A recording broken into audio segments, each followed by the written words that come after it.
to the David67 Celtic News YouTube channel. Today, Monday the 9th of October. Today, going to do a wee update on a few wee bits of Celtic news, plus a quick further recap of Celtic's win against Kilmarnock 3-1 at the weekend, and also a short piece regarding the Celtic's women's team, who were in action again yesterday afternoon. Before we crack on with the video, of course, please do click, if you can, the subscribe button. Keep those subscriber numbers slowly increasing, and also like the video if you can.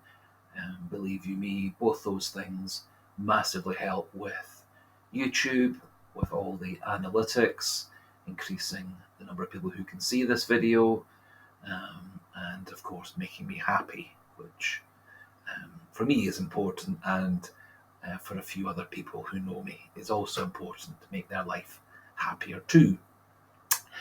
Also, we reminder that every day there is a Celtic trivia question, and also today there's also a little online poll regarding one of the topics we're talking about today. So, Celtic had a very convincing 3-1 victory at the weekend. I think all the starting 11 played well. Defence looked nice and sound. I think a special mention for Rio Hatate, who probably was the man of the match, as he was much more like his old self, driving through midfield, getting into the final third, creating chances, and of course scored one goal, could have scored another 2 or 3. Thought the Kilmarnock goalkeeper actually played very well, made some very good saves, and I thought Celtic had their tactics back to where they should have been.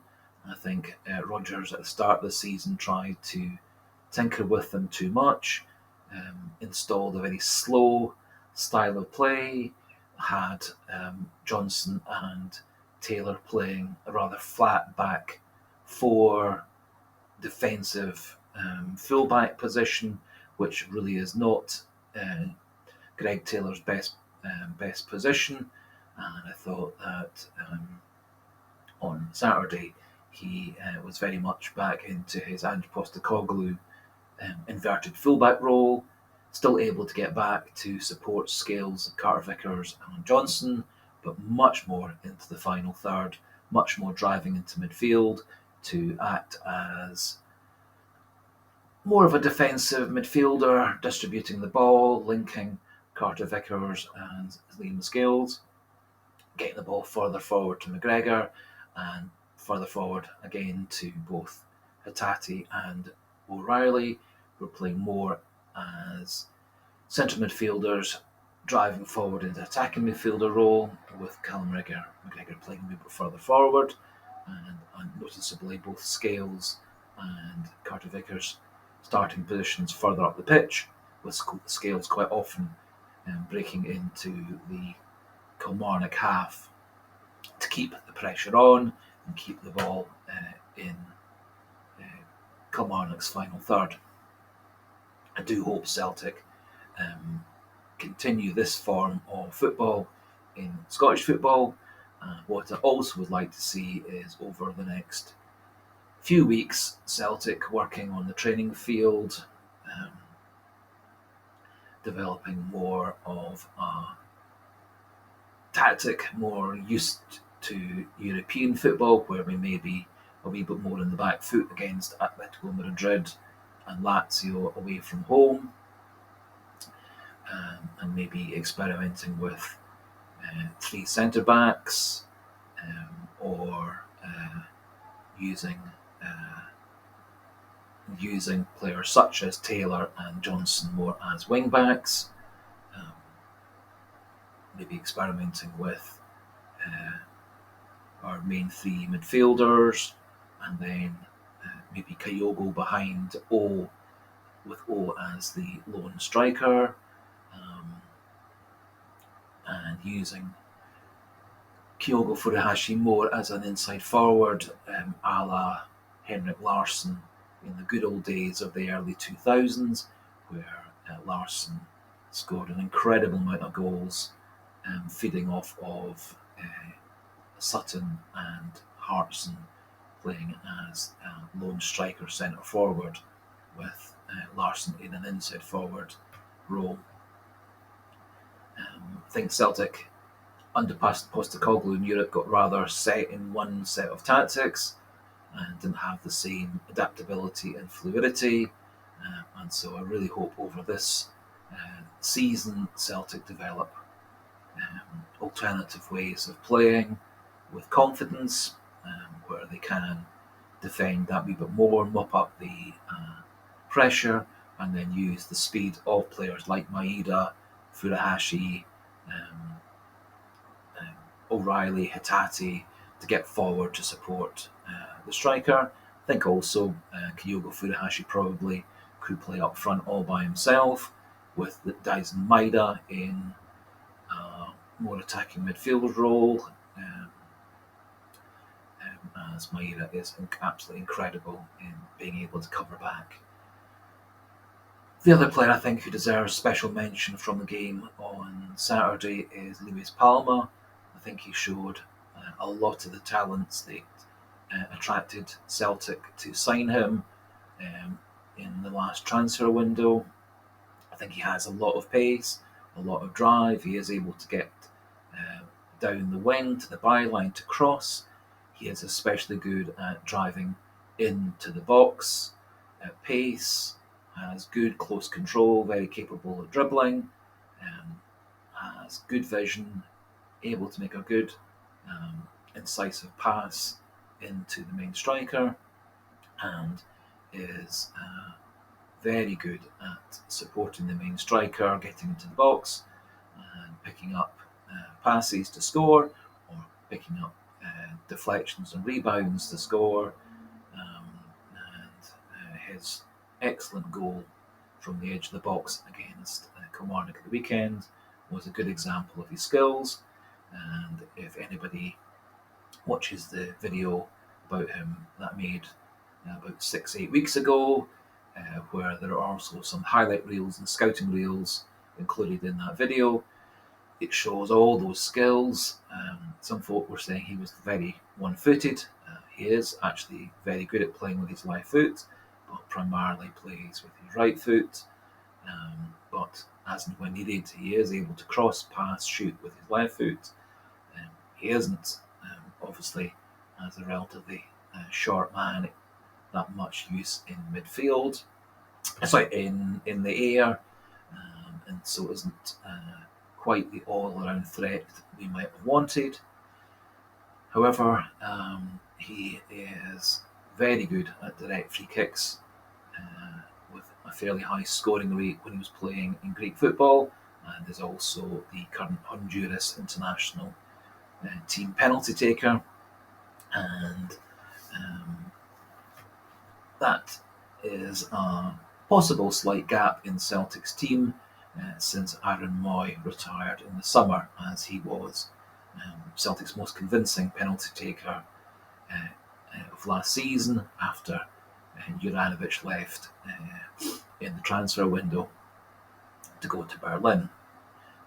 So I really hope once we come back off the international break, in preparation for the games against Hearts, then Atletico Madrid, and then Hibs in the space of 7 days, I really hope that we come back primarily with a clean bill of health, no players injured on international duty, and I really hope that over the next 10 days or so, that players such as Carter Vickers, Nat Phillips, Marco Tilio all get back to full fitness. That players such as Tilio, Phillips get a wee bit more bedded down into the club. There will be a few players away on international duty, but a significant proportion of the squad will still be at Lennox down for training, and I really hope that That time is used fruitfully by Rodgers, his coaching staff, and the players. Speaking of international duty, there was a rather surprise announcement this morning that Daizen Maeda was pulled out of the Japan squad for their 2 Kirin Cup matches in this international break against Canada and Tunisia.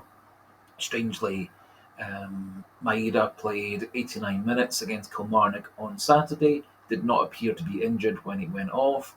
There was no mention by Brendan Rodgers or Celtic in the post-match interviews of any injury to Maeda. However, there is a rather nondescript, vague statement this morning from the Japanese FA to say that Maeda has been pulled out of the 2 upcoming fixtures in the international break. Both Ryo Hatate and Kyogo are off with Japan for that friendly tournament, the Kirin Cup, and hopefully they both return fully fit. And from the dates of those 2 fixtures, they should have a good couple of days of training at the end of the week prior to the game against Hearts on the Sunday. And similarly, Luis Palma, who is away for a home and away game against Cuba for Honduras. The second match of that 2-way game is on the Monday, and so he should be back in Glasgow for training, fully recovered on the Thursday morning at least, allowing him to train on Thursday, Friday, and then a light session on the Saturday prior to the game against Hearts away from home on the Sunday, where rather tragically we only have 500 tickets due to some very odd decisions by Hearts. However, this team we have is very strong, and I do not expect the game against Hearts to be that much of an ordeal, as long as we have all our best players back fully fit from international duty. As I was saying earlier, Greg Taylor, I think, was one of Celtic's 3 main stars in the 3-1 win over Kilmarnock at the weekend, and he is currently away along with Cal McGregor on international duty for Scotland for their games against Spain, and then followed by the friendly against France. And it would appear that Greg Taylor has been called up in place of Kieran Tierney, who unfortunately has been injured playing for Real Sociedad. I would guess that Taylor will be on the bench, but may well be needed to come on, depending on how those 2 games are going, and would not be that unexpected to see Taylor maybe starting for the game against France, which is a friendly. Really happy to see Greg Taylor back in the international fold. Very happy to see him back to his high level of ability and skills and performance he showed last year in Ange Postecoglou's team. And as I said at the start of the video, I think that's largely due to Rodgers changing his way of thinking and adopting a lot of the Postecoglou tactics, which worked so well in the last 2 seasons and appear to be working very well for Postecoglou in the English Premier League, as Spurs currently are topping the league after a rather unconvincing victory against Luton. However, they were down to 10 men for over half that match. And on a matter relating both to Spurs, Postecoglou and Celtic, the saga regarding Jota keeps on carrying on. There is an awful lot of news, gossip, rumours coming out of Al Ittihad, out of Spurs, out of Jota's agent. And the indications are that he will be leaving Al Ittihad in January, and Spurs seems the a very likely place for him to end up. That may be on a transfer, it may be on a free transfer, and depending on negotiations between Jota, Spurs, Al Ittihad, and FIFA, as the rules are a little bit complicated, it appears, in terms of who Jota can play for, the validity of his contract, and a lot of other matters. And sadly, the prospect of Jota coming back to Celtic in January is very unlikely, but we can always hope and see what happens. One little additional piece of news, and this relates to the online poll I've popped up in the community section. David Turnbull wasn't part of the matchday squad, with Tomoki Iwata, Odin Thiago Holm, and Paulo Bernardo all preferred over him as the backup midfielders. It's very strange with him having started the season as Brendan Rodgers' number one choice to play alongside O'Reilly and McGregor. Quite quickly, despite a couple of goals against Ross County in the first match, he has dropped further and further down the pecking order.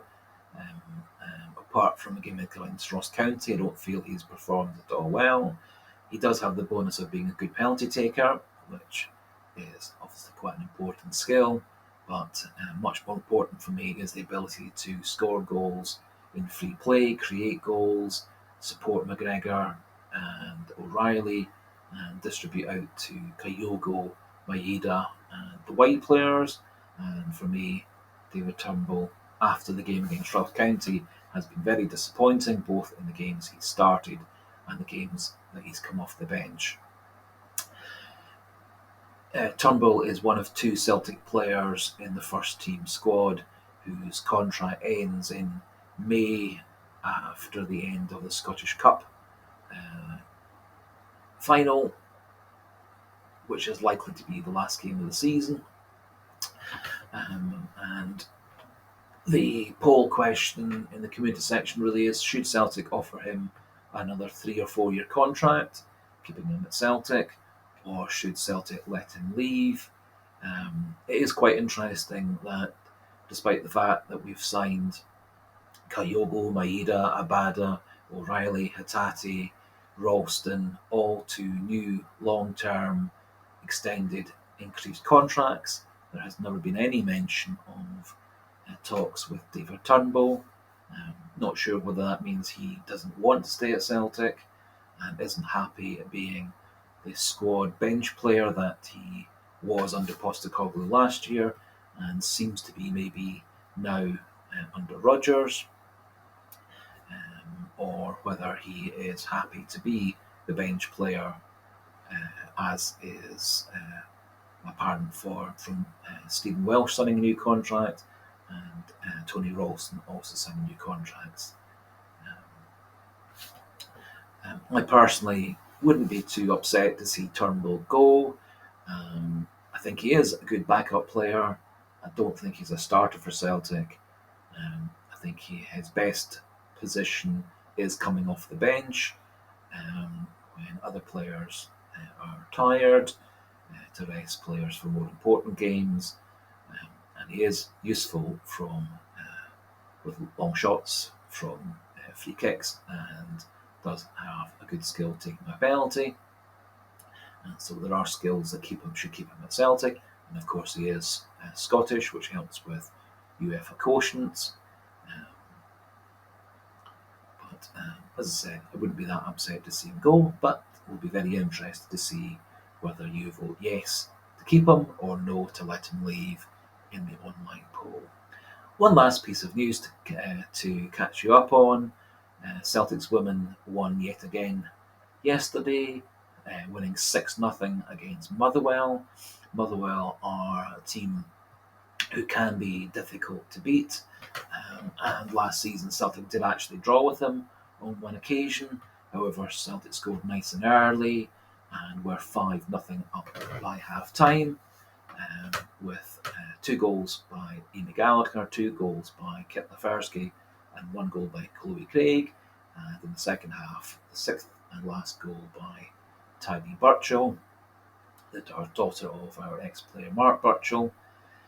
And it also gave Fan Alonso the chance to play a couple of our very promising academy players, Maisie Stewart and Sophie Timlin, who made their competitive full Celtic debuts yesterday. And I think this is a very good sign for Celtic women's team, that they've got young academy players good enough to come in to play first team football against in the full SWPL. I think Celtic have a very good deep squad, a nice mix of Scottish players, overseas players, and a nice mix of players coming through from the academy. And I think actually it would be a good indicator for the men's team to also try to bring through some of the younger players, such as Rocco Vata, into the first team squad, and get them involved and make them feel like they have a real future at Celtic. With the way things are with UEFA quotients for Champions League and European competitions, it is very important to have homegrown and home-trained players. And so it would be great if Rodgers does start to look to use some of our talented young players and B-team players and get them involved with the full first-team squad. Celtic's women's team have now scored 49 goals in 9 games, which is pretty incredible. Amy Gallacher and Kit Loferski are at the top of the scoring charts. They have actually employed quite a lot of different players in the team over that period. They currently lead Rangers by 2 points in the Women's League and 5 points over the other big rival, Glasgow City.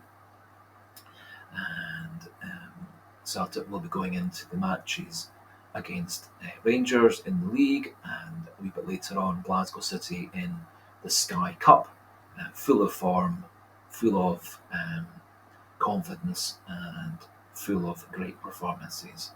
And they seem at the moment clearly to be the best team in Scotland in women's football, going along with the fact that the men's team are also good distance ahead of all other Scottish teams in the Scottish Premiership. So thanks for listening, thanks for watching. Hopefully over the next day or two we'll get further news from Celtic, just what is the problem with Daizen Maeda's injury, as yet I haven't seen any kind of statements specifically from Celtic or from Maeda or from the Japanese FA as to what his injury is and the likely duration. But hopefully it's a short-term thing that will resolve in the next 7-10 days, get him back in training for a couple of days before the Hearts match, and have him in the team for Hearts, Atletico Madrid, and then Hibs in that 7-day period. So for today, goodbye, chat again tomorrow, and hail, hail!